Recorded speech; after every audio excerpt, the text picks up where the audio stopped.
Semana Santa é uma tradição religiosa católica que celebra a paixão, a morte e a ressurreição de Jesus Cristo. Ela começa no Domingo de Ramos, que relembra a entrada triunfal de Jesus em Jerusalém, e termina com a ressurreição de Jesus, que ocorre no próximo domingo, no domingo de Páscoa comemorado.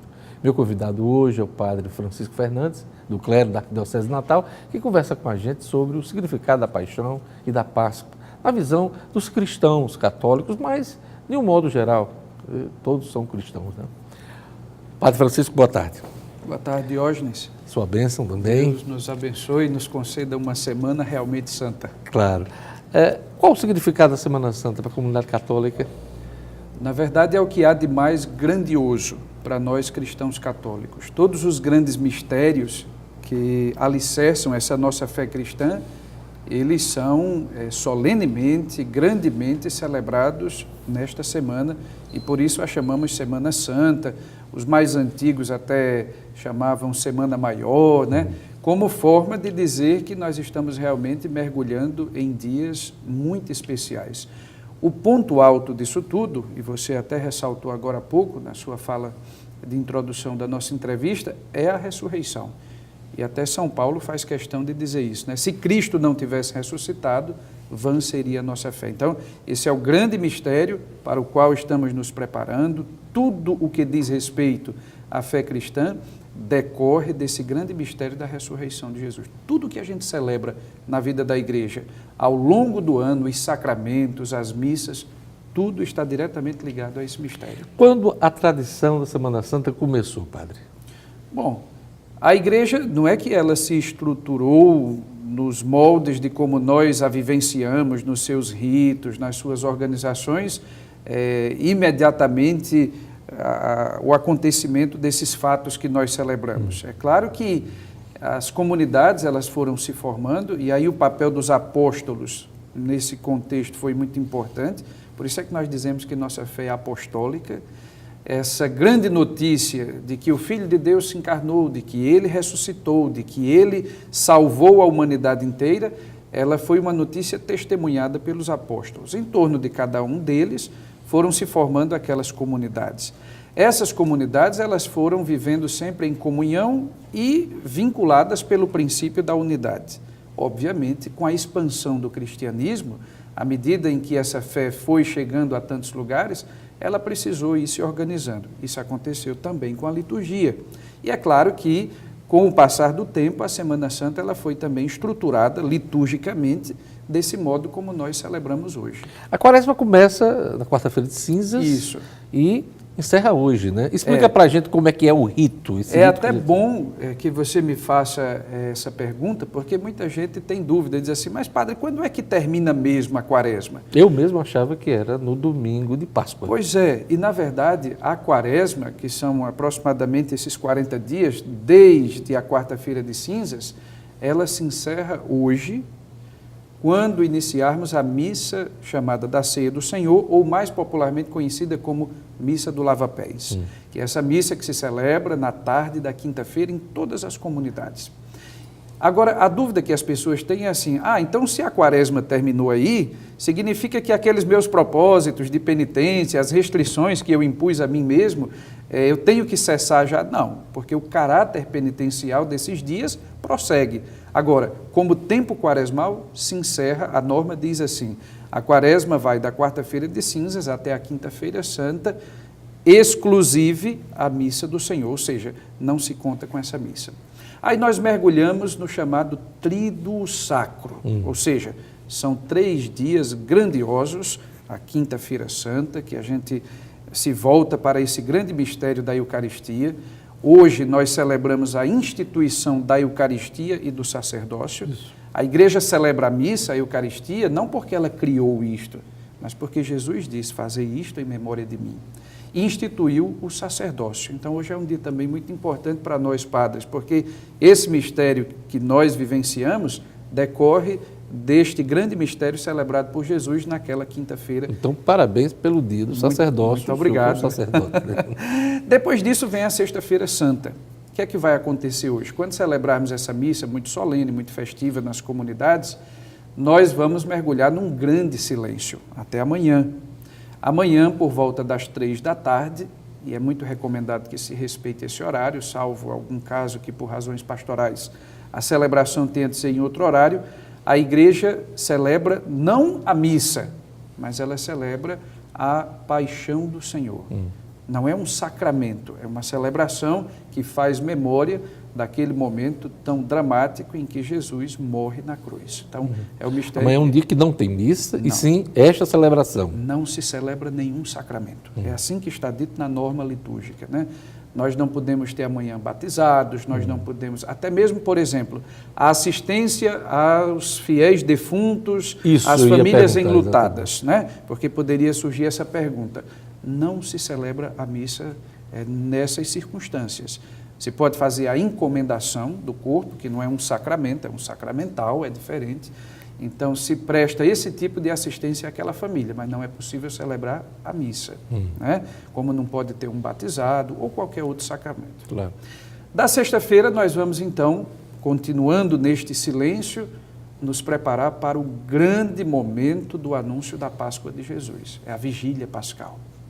E nós seguimos aquela tradição judaica. Por que a noite do sábado é grandiosa? Porque para os judeus é assim, o dia se encerra quando o sol se põe. Então, quando o sol se põe, já se começa o novo dia. Então, se nós estamos reunidos no sábado à noite, significa que nós já estamos celebrando a chegada do domingo. A vigília pascual. Isso. Por isso é que o nome dessa celebração é Domingo da Ressurreição, Vigília Pascal. Ou seja, a gente na noite do sábado já está celebrando a grandeza do domingo.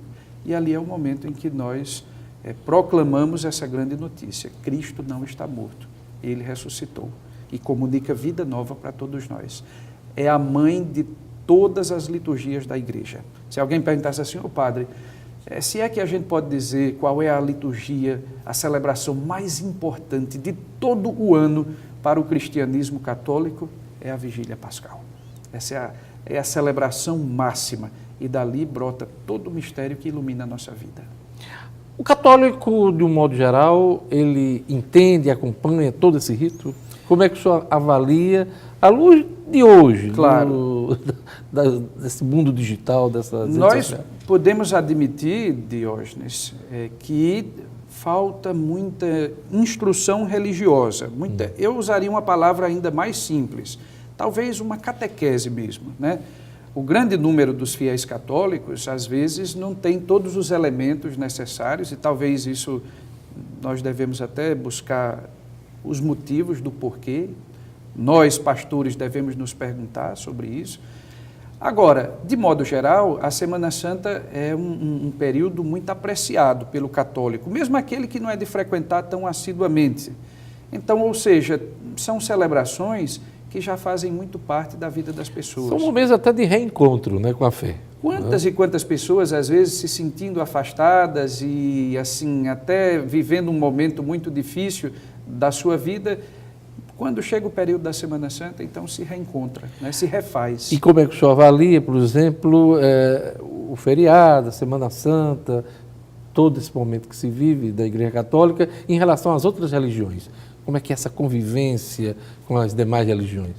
Eu penso assim, aqui no Brasil a gente vive uma situação muito, eu diria, confortável nesse sentido. Nós não somos importunados pela variedade religiosa, pela diferença de credos. Vejo até que há um sentimento muito bonito de comunhão e de respeito.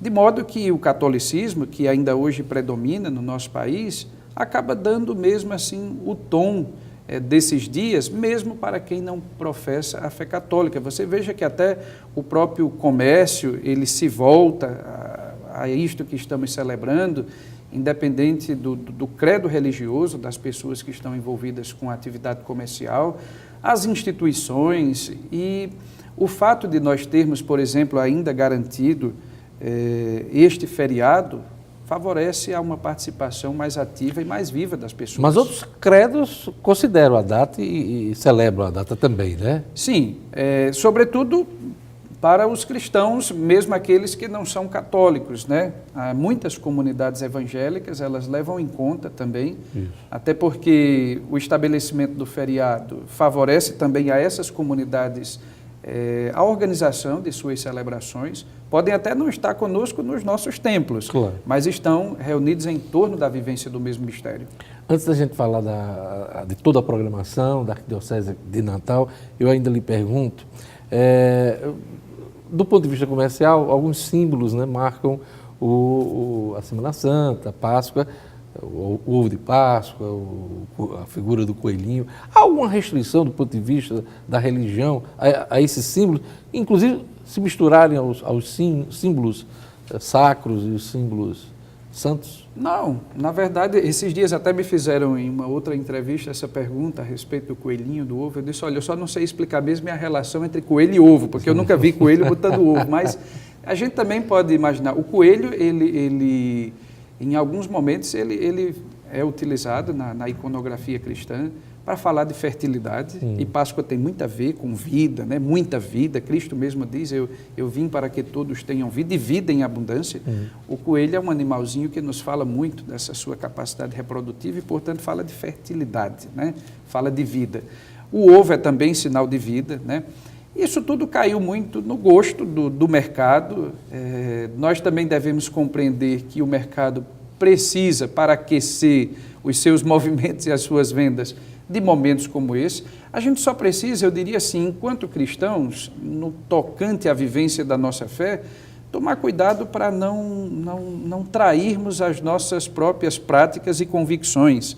Isso acaba acontecendo às vezes também no Natal. Eu gosto de dizer muito aos fiéis lá na minha comunidade, eu digo, olha, eu não tenho problema nenhum com Papai Noel. Agora, não vamos substituir, eu vejo muito Papai Noel e pouco Menino Jesus. Natal é para a gente falar sobre Menino Jesus, Sagrada Família. Presépio. A gente não precisa renunciar aos nossos símbolos, aos nossos sinais, em detrimento de uma exigência de mercado. Mas a convivência é possível e eu diria até salutar. Eu queria que o senhor falasse, depois do domingo, né, que é a Páscoa, comemorada a Páscoa, nós entramos numa outra fase do período do ano da Igreja Católica. Qual é? Então, logo depois do domingo da ressurreição, a gente mergulha no tempo pascal. O Diógenes, a Páscoa para a comunidade católica, ela é tão grande que ela não poderia ser comemorada com um dia só. Isso. Tanto é que o domingo de Páscoa nós o celebramos através de uma oitava. O que é a oitava de Páscoa? É que a gente fica, a partir do domingo, celebrando 8 dias a mesma liturgia, para dizer, estamos vivendo ainda a mesma festa. Eu acho curioso que tem pessoas que ficam assim muito receiosas a partir do domingo de dizer assim, Feliz Páscoa, como se estivesse assim, fora de contexto ou como se estivesse fazendo alguma coisa que não deve. Não, a Páscoa nós temos que comunicar, dizer Feliz Páscoa, felicitar os outros pela Páscoa, ainda por 50 dias. Então, quem fizer isso não está fora de tempo, não está atrasado. De jeito nenhum. E o tempo pascal, portanto, ele se estende por 50 dias. Nós vamos até a festa de Pentecostes vivendo o tempo pascal. A campanha da fraternidade começa sempre na quarta-feira de cinza, também encerra nesse período agora, né, um momento maior de atividades, mas a campanha da fraternidade é para o ano todo, né? Sim, porque na verdade é assim. Entendemos que este tempo de Quaresma, o qual está vinculado à campanha da fraternidade, é um tempo de forte apelo de conversão. Existe a conversão no âmbito pessoal, mas nós somos também chamados a viver a nossa fé em conexão com o mundo que a gente vive. Então existe uma dimensão social da fé, ou seja, aquela que me faz despertar para a minha relação com a vida em comunidade. Ninguém vive isoladamente. Isso. Então por isso é que a campanha ela vem para nos orientar e vem para nos guiar neste nosso processo de conversão. O tema deste ano é muito propício porque estamos passando por uma fase que requer muita consciência, muito envolvimento dos cristãos católicos, com capacidade de estabelecer essa conexão entre fé e vida, dada a delicadeza do momento político que se vive. Claro que a campanha da fraternidade, o seu tema não foi escolhido agora, quer dizer, coincidiu, mas foi muito oportuno. E nós devemos prosseguir ao longo de todo o ano, nos permitindo, enquanto cristãos, de sermos iluminados por essa temática. E mesmo instituições que também costumam reconhecer o valor dessa iniciativa da Igreja, continuarão também a oferecer seus espaços para debate. Por exemplo, a nossa Câmara de Vereadores, aqui de Natal, ainda vai realizar uma audiência pública, mesmo já fora do tempo quaresmal, para tratar do tema da campanha da fraternidade desse ano. Nesse finalzinho da nossa entrevista, eu queria que o senhor falasse da programação da Arquidiocese de Natal, programação intensa, né, essa semana, dos principais, claro, não só da Catedral, mas dos principais Pois bem, igrejas. eu me sinto capaz de falar sobre a Catedral, que é a igreja central para todos nós, e se você me permite, eu vou dar um toque também sobre a programação da Ribeira, a igreja onde eu sirvo, né? Então, na Catedral, quem quiser participar, Diógenes, nós temos ainda hoje a missa do Lava-Pés, às 5 da tarde, amanhã, 3 da tarde, a celebração da Paixão do Senhor, no sábado tem vigília também na Catedral às 20 horas, e no domingo tem os horários de costume lá, missa às 7, às 11 e 7 da noite. Isso. Agora, Bom Jesus, lá na Ribeira, olha só, um convite todo especial. Quem quiser ir celebrar com o Padre Francisco, quiser vivenciar conosco estes momentos. Nós temos hoje a missa do Lava-Pés, às 5 da tarde. Amanhã, 3 horas da tarde, a celebração da Paixão do Senhor. Depois a gente faz ali pelas ruas do bairro também uma pequena procissão do Senhor Morto. E temos no sábado vigília às 7 da noite e domingo 3 missas, todas elas comigo, às 8, às 11 da manhã e às 5 da tarde. Pois é, semana intensa. Padre Francisco também está todos os dias, segunda a sexta, na 96 FM, com Fé na Vida, programa que vai logo em seguida ao que eu apresento na 96, que é o Jornal 96, na sequência, Padre Francisco. Padre, muito obrigado, por sua presença aqui e boa Páscoa para o senhor. Para você também, para todos que nos acompanham, que Deus nos abençoe. Uma Páscoa cheia de vida nova. É isso aí.